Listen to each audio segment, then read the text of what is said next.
Hi guys, good morning. Wala pang pagkain luto.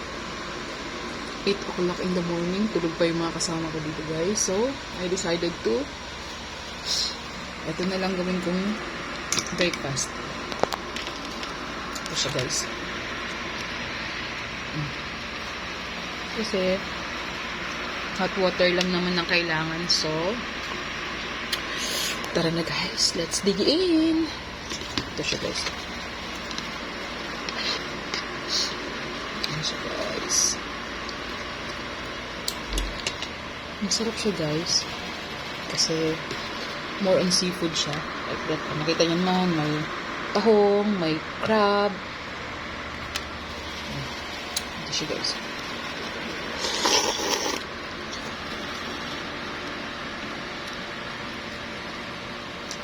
Gutom ako guys.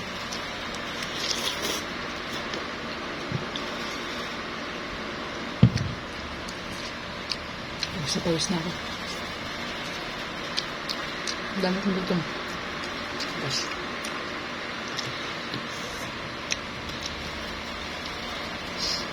Tulog pa sila lahat. Ako pala yung gising.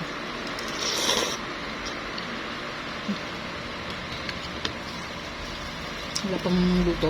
Wala pang breakfast niluto. Ito lang naisipan ko.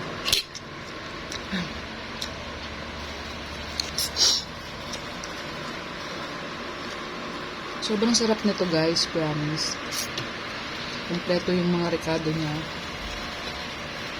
Actually, nabili ko lang ito guys sa Riverbanks. Doon sa family store. Basta, hindi ko alam kung paano siya kibigkas. Basta yun na yun. Nag-ano siya guys, nag 50% sale siya. Kaya napaka-swerte ko talaga naabutan ko yung ganun.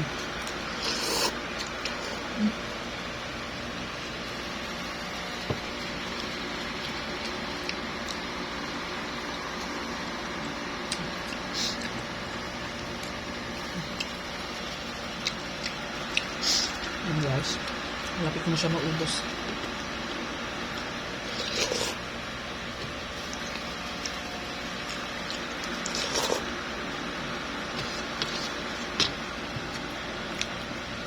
Itong mahiwagang sandok na lang ginamit ko guys. Kasi yung kutsara parang hindi sapat. Parang gusto ko yung pagka-isang subo. Full pack agad.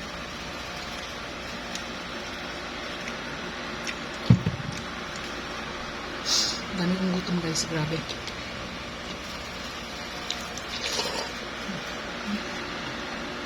Siya may ilaw.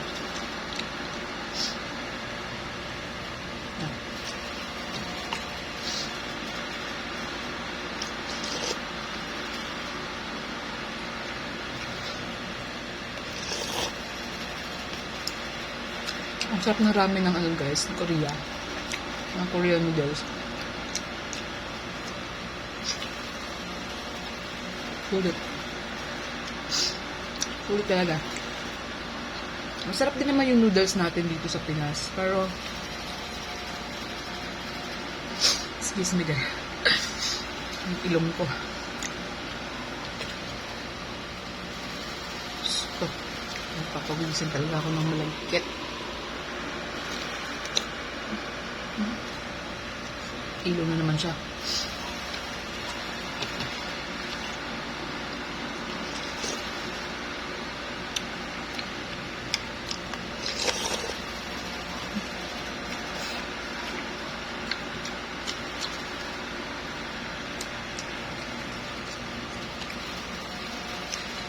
Oops.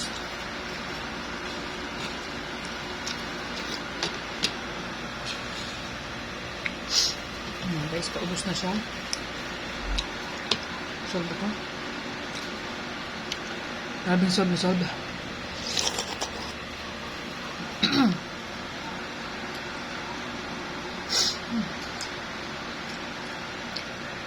Kaya guys,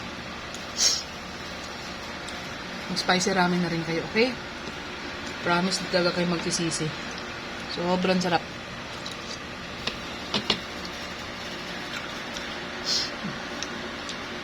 Yan siya guys, oh.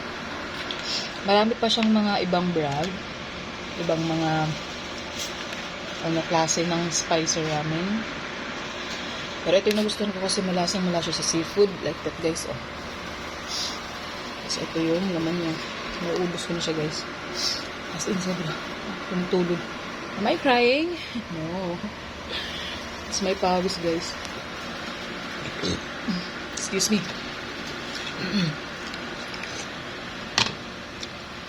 So guys, naubos ko na. Sabaw na lang to.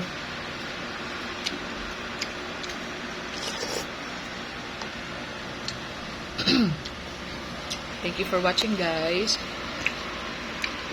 Magbabawal muna ako at ako'y magsasaing pa. Para paggising ng aking magandang ina ay almusal na siya. Tsaka yung mga alaga ko itulog pa. So guys, bye bye!